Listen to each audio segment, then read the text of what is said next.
അവളുടെ പാസ്പോർട്ടും തലാൽ കൈവശപ്പെടുത്തി. ഇതോടെ നിമിഷപ്രിയ തലാലിന്റെ അടിമയായി മാറി. ലക്ഷങ്ങൾ ഇൻവെസ്റ്റ് ചെയ്ത സ്ഥാപനത്തിൽ നിന്നും പണം ലഭിക്കുന്നില്ല എന്ന് മാത്രമല്ല, തലാലിന്റെ ഉപദ്രവവും സഹിക്കണം. ഈ കാര്യങ്ങളെല്ലാം നാട്ടിലുള്ള ടോമി തോമസിനെ വിളിച്ചു പറയാമെന്ന് വെച്ചാൽ അതിനും തലാൽ സമ്മതിക്കില്ല. രഹസ്യമായി ഫോൺ വിളിക്കുന്നത് കണ്ടാൽ ഫോൺ എറിഞ്ഞുടയ്ക്കും, സിം കാർഡ് പൊട്ടിച്ചു കളയും. എന്നിട്ടും നിമിഷപ്രിയ രഹസ്യമായി ടോമി തോമസിനെ വിളിച്ച് എല്ലാ കാര്യങ്ങളും തുറന്നു പറഞ്ഞിരുന്നു. ഇതിനുവേണ്ടി മൊത്തം 27 സിം കാർഡുകളാണ് നിമിഷ ഉപയോഗിച്ചിരുന്നത്. ഓരോന്ന് പൊട്ടിച്ചു കളയുമ്പോൾ പുതിയ പുതിയ സിം കാർഡുകൾ എടുത്തുകൊണ്ടിരിക്കും. മെസ്സേജുകളായും ചെറിയ ചെറിയ വോയിസ് നോട്ടുകളായും എല്ലാ കാര്യങ്ങളും നിമിഷപ്രിയ ഭർത്താവിനെ അറിയിച്ചുകൊണ്ടിരുന്നു. എന്നാൽ യമനിലേക്കുള്ള യാത്ര സാധ്യമല്ലാത്തതിനാൽ ടോമി തോമസിന് ഒന്നും ചെയ്യാൻ കഴിഞ്ഞില്ല.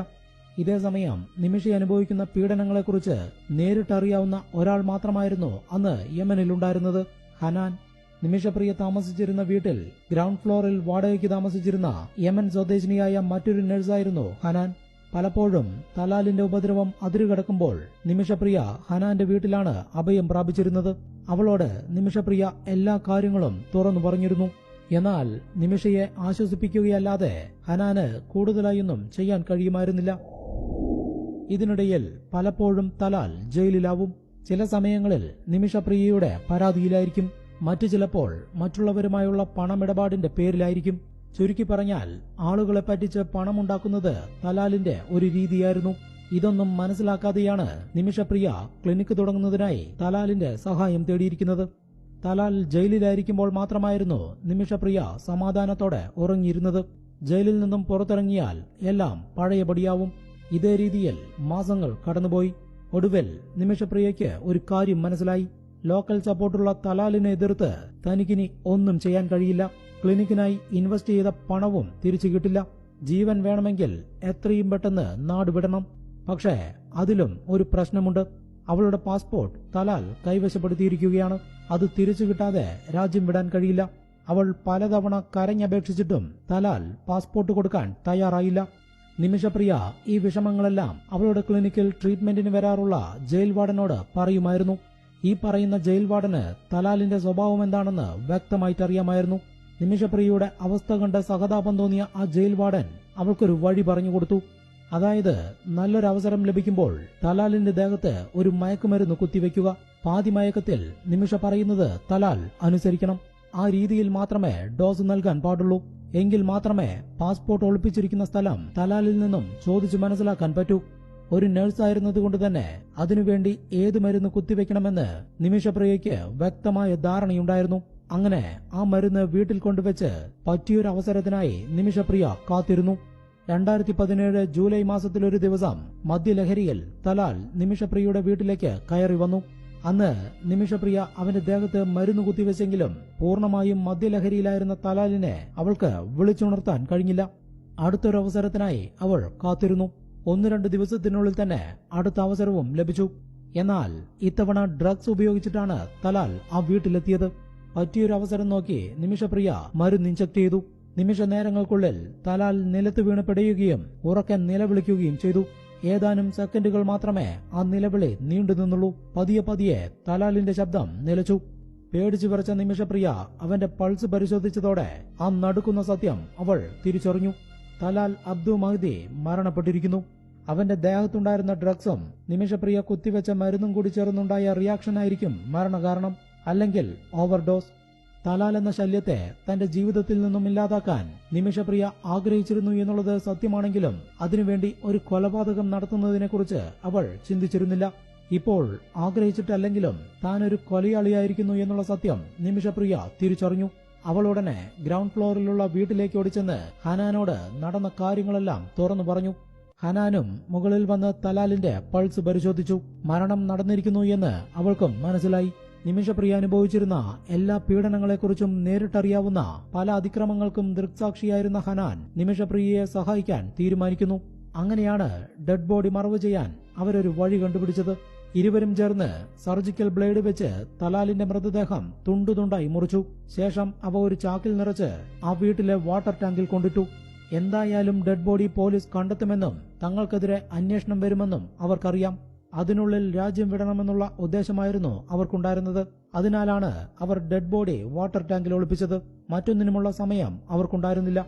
എല്ലാത്തിനും ശേഷം അവരിരുവരും ആ വീട് വിട്ടിറങ്ങി 380 കിലോമീറ്ററോളം യാത്ര ചെയ്ത് ഏദൻ എന്ന് പറയുന്ന സിറ്റിയിലെത്തി. യമന്റെയും സൗദി അറേബ്യയുടെയും അതിർത്തിയിലുള്ള നഗരമാണ് ഏദൻ. പറ്റിയൊരവസരം ലഭിച്ചാൽ സൗദിയിലേക്ക് കടക്കാനായിരുന്നു അവരുടെ പ്ലാൻ. പക്ഷേ അതിനോടകം നിമിഷയുടെയും ഹനാന്റെയും അയൽവാസിയായ ഒരാൾ പോലീസിൽ പരാതി നൽകി. തന്റെ അയൽവാസിയുടെ വീട്ടിൽ നിന്നും ദുർഗന്ധം വരുന്നു എന്നും അവിടുത്തെ താമസക്കാരായ 2 പെൺകുട്ടികളെ കുറച്ചു ദിവസമായി കാണുന്നില്ല എന്നുമായിരുന്നു പരാതി. ഇതിനെ തുടർന്ന് നടന്ന പോലീസ് അന്വേഷണത്തിലാണ് വാട്ടർ ടാങ്കിൽ നിന്നും ശരീരഭാഗങ്ങൾ കണ്ടെത്തിയത്. ഈ സമയത്ത് തലാലിന്റെ ബന്ധുക്കളും സുഹൃത്തുക്കളുമെല്ലാം അവനെ അന്വേഷിച്ചു നടക്കുകയായിരുന്നു. അങ്ങനെയാണ് കൊല ചെയ്യപ്പെട്ടിരിക്കുന്നത് തലാലാണെന്ന് മനസ്സിലായത്. 2017 ഓഗസ്റ്റിൽ സൗദിയിലേക്ക് കടക്കാൻ ശ്രമിക്കുന്നതിനിടെ നിമിഷപ്രിയയെയും ഹനാനെയും യമൻ പോലീസ് അറസ്റ്റ് ചെയ്തു. അതിനുശേഷമാണ് ഭർത്താവിനെ വെട്ടിനുറുക്കി വാട്ടർ ടാങ്കിലിട്ട ഇന്ത്യക്കാരിയായ ഭാര്യ അറസ്റ്റ് ചെയ്യപ്പെട്ടു എന്നുള്ള രീതിയിൽ നിമിഷപ്രിയയെക്കുറിച്ചുള്ള വാർത്തകൾ പരന്നത്. കാരണം തലാലുണ്ടാക്കിയ ഫേക്ക് മാരേജ് സർട്ടിഫിക്കറ്റ് പ്രകാരം അപ്പോഴും നിമിഷപ്രിയ അവന്റെ ഭാര്യയാണ്. ഈ വാർത്ത ലോകമെമ്പാടും പരന്നതോടെയാണ് കേരളത്തിലുള്ള ടോമി തോമസിനും നിമിഷയുടെ അമ്മ പ്രേമകുമാരിക്കും സംഭവത്തിന്റെ സീരിയസ്നെസ് മനസ്സിലായത്. അതിനുശേഷം അവർ നിമിഷപ്രിയയെ ബന്ധപ്പെടാനുള്ള സകല ശ്രമങ്ങളും നടത്തിയെങ്കിലും എല്ലാം പരാജയപ്പെട്ടു. ഒടുവിൽ ജയിലിൽ നിന്നും നിമിഷപ്രിയയുടെ ഫോൺ കോൾ വന്നതോടെയാണ് നടന്നിരിക്കുന്നത് എന്താണ് എന്നുള്ളതിനെക്കുറിച്ച് ടോമി തോമസിനും പ്രേമകുമാരിക്കും മനസ്സിലായത്. ഒരു യമൻ പൗരനെയാണ് വിദേശിയായ നിമിഷപ്രിയ കൊലപ്പെടുത്തിയിരിക്കുന്നത്. അതുകൊണ്ട് തന്നെ യമനിൽ അവൾക്ക് യാതൊരു നിയമ പിന്തുണയും ലഭിച്ചില്ല. കാരണം തലാലുണ്ടാക്കിയ ഫേക്ക് മാരേജ് സർട്ടിഫിക്കറ്റിൽ നിമിഷപ്രിയയുടെ അച്ഛന്റെ പേര് ഒരു മുസ്ലിം പേരായിരുന്നു. നിമിഷപ്രിയയുടെ പാസ്പോർട്ടുമായി അത് ക്രോസ് ചെക്ക് ചെയ്തിരുന്നുവെങ്കിൽ നിമിഷപ്രിയ തലാലിന്റെ ഭാര്യയല്ല എന്ന് എളുപ്പത്തിൽ കണ്ടെത്താമായിരുന്നു. എന്നാൽ നിമിഷപ്രിയ നടത്തിയ കൊലപാതകം മാത്രമേ യമൻ കോടതി പരിഗണിച്ചുള്ളൂ. അതിലേക്ക് നയിച്ച കാരണങ്ങളൊന്നും കോടതിയുടെ പരിഗണനയിലേ വന്നില്ല. സ്വാഭാവികമായും 2018 വിചാരണ കോടതിയുടെ വിധി വന്നപ്പോൾ നിമിഷപ്രിയയ്ക്ക് വധശിക്ഷയും ഡെഡ് ബോഡി മറവ് ചെയ്യാൻ സഹായിച്ച ഹനാന് ജീവപര്യന്തം തടവുമാണ് ശിക്ഷ വിധിച്ചത്. ഈ വിധിക്കെതിരെ നിമിഷപ്രിയ മേൽക്കോടതിയിൽ അപ്പീൽ പോയി. 2020 അപ്പീൽ തള്ളിയ മേൽക്കോടതി വിചാരണ കോടതിയുടെ വിധി ശരിവെച്ചു. ഇതിനെതിരെ നിമിഷപ്രിയ യമൻ സുപ്രീം ജുഡീഷ്യൽ കൌൺസിലെത്തി. 2023 നവംബറിൽ സുപ്രീം ജുഡീഷ്യൽ കൌൺസിലും അപ്പീൽ തള്ളി. അവസാനം ദയാഹർജിയുമായി പ്രസിഡന്റിന് മുന്നിലേക്ക്. 2024 ഡിസംബർ 30 യമൻ പ്രസിഡന്റ് റഷാദ് അൽ അലിമി ദയാഹർജി തള്ളിയതോടെ എത്രയും പെട്ടെന്ന് നിമിഷപ്രിയയുടെ വധശിക്ഷ നടപ്പിലാക്കുമെന്നുള്ള സ്ഥിതിയായി. ഇനി നിമിഷപ്രിയയ്ക്ക് രക്ഷപ്പെടാനുള്ള ഒരേ ഒരു മാർഗം ബ്ലഡ് മണിയാണ്. അതായത് ഷിയ സുന്നി ഭരണം നിലനിൽക്കുന്ന രാജ്യമാണ് യമൻ. അവിടെ ഷിയ വിഭാഗത്തിന് 35%, സുന്നി വിഭാഗത്തിന് 65% പ്രാതിനിധ്യമുണ്ട്. ഈ കൊലപാതകം നടന്ന യമന്റെ തലസ്ഥാനമായ സന ഷിയ മുസ്ലിംസിന് പ്രാതിനിധ്യമുള്ള സ്ഥലമാണ്. അവരിപ്പോഴും ശരീഅത്ത് നിയമം പിന്തുടരുന്നു. ശരീഅത്ത് നിയമപ്രകാരം ഇരയുടെ കുടുംബം ആവശ്യപ്പെടുന്ന തുക, അതിനെയാണ് ബ്ലഡ് മണി എന്ന് പറയുന്നത്. അത് കൊടുക്കാൻ കുറ്റവാളിയുടെ കുടുംബം തയ്യാറായാൽ പ്രതിക്ക് മാപ്പ് നൽകുകയും അതുവഴി വധശിക്ഷ ഒഴിവാക്കുകയും ചെയ്യാം. അതുമാത്രമാണ് ഇപ്പോൾ നിമിഷപ്രിയയ്ക്ക് രക്ഷപ്പെടാനുള്ള ഏക വഴി. കഴിഞ്ഞ കുറെ വർഷങ്ങളായി യമനിലും ഇന്ത്യയിലുമുള്ള പല മനുഷ്യാവകാശ പ്രവർത്തകരും സംഘടനകളുമെല്ലാം നിമിഷപ്രിയയെ രക്ഷിച്ചെടുക്കാനുള്ള ശ്രമങ്ങൾ നടത്തിവരുന്നു. പക്ഷേ ഇതുവരെ ആ ശ്രമങ്ങളൊന്നും വിജയം കണ്ടിട്ടില്ല. ഇരയുടെ കുടുംബം ബ്ലഡ് മണി വാങ്ങാൻ തയ്യാറാണോ എന്നുള്ള കാര്യത്തിലും വ്യക്തതയില്ല. അങ്ങനെ ബ്ലഡ് മണി വാങ്ങാൻ തയ്യാറാണെങ്കിൽ അത് കൊടുക്കാൻ തയ്യാറാണ് എന്ന് പറഞ്ഞ് ഇന്ത്യയിൽ നിന്നും വിദേശത്തു നിന്നുമുള്ള പല പ്രമുഖരും രംഗത്ത് വരികയും ചെയ്തിട്ടുണ്ട്. നിമിഷപ്രിയയുടെ വധശിക്ഷ നടപ്പിലാക്കുന്നതിനുള്ള തീയതി കുറിച്ചിരിക്കുന്നത് 2025 ജൂലൈ 16